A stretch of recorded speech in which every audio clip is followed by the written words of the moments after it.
might get along together, but they're not necessarily very good. They're following the same process as the adults, but they make a lot of mistakes, right? So, similarly, it's not enough to have people following good process and doing some of the things that I've talked about before if they don't know how to do them right. You have to have good skills.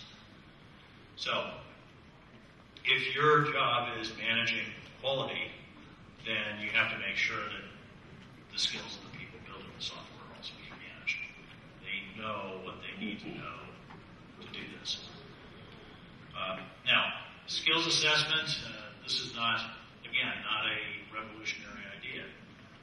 If you've happened to see my book, Managing the Testing Process, there's a discussion in there about how to identify through what's called task analysis what the critical skills are within your team, what do they need to know to do what they need to do, and then you can rate people on their level of skill, and you can find gaps and you can improve it. Again, this is well-established human resources stuff. I didn't invent this technique for the book. I just included it in the book. We know how to do this. We just need to do it. We also need to be serious about how long does it take to get good. There's stuff that's hard to do. Malcolm Gladwell published a book called Outliers. I don't know if you've read that or seen it. Some people like Malcolm Gladwell's writing, some people don't. But in this book, he makes a very interesting observation. The book is about what makes people successful. And so he looks at a lot of different factors that are involved in becoming a successful person. And one of the things he looks at is how long does it take to master something? How long does it take to become an expert?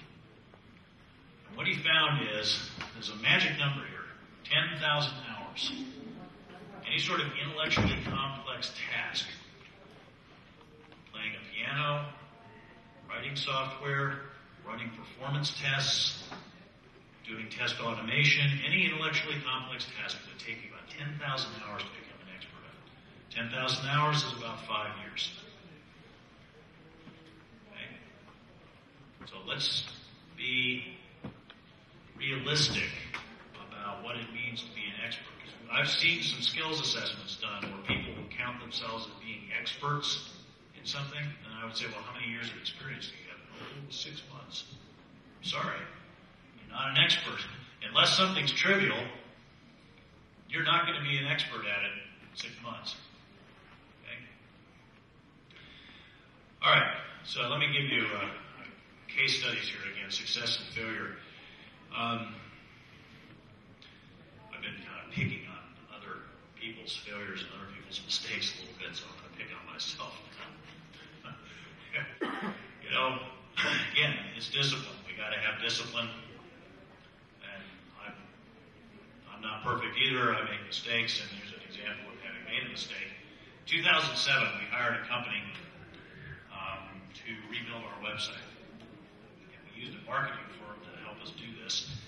And I trusted the marketing firm to pick out the company that we were going to use to rebuild our website, assuming that they would do careful reference checking and skills checking and so forth.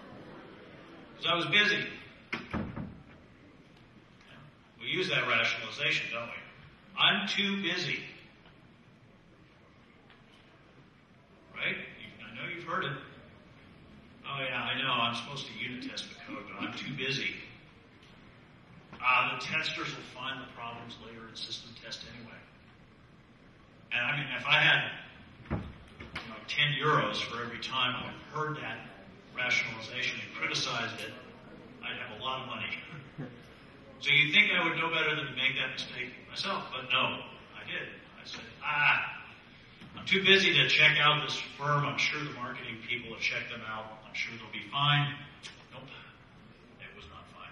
Simple website. We don't have a complicated website for our company. It's a fairly simple website. But it took over 4 months to finish the development. Most of that time was bug fixing and testing. And after development, we had tons of quality problems. And even worse, we had a lock-in with this company because they use proprietary technology. Again, this is discipline, and the problem is that we get lazy. try to take shortcuts, and there aren't any. And I've seen them with my clients, and this time I got to learn the lesson firsthand by making the same mistake myself. Okay, so 2 years later, we had reached the boiling point with this whole website situation. So we hired another company, a company called Stevens & Stevens, which does the work for the American Software Testing Qualification Board's website. And I knew that they were good. And we basically had the same requirements, the same development and test process, but so everything's the same. The team is different. The development team is different. Now, I wouldn't say that this went perfectly, that there weren't any bugs, there weren't any problems, but it was a lot better. And the website is still a lot better, and we continue to use these folks. Okay.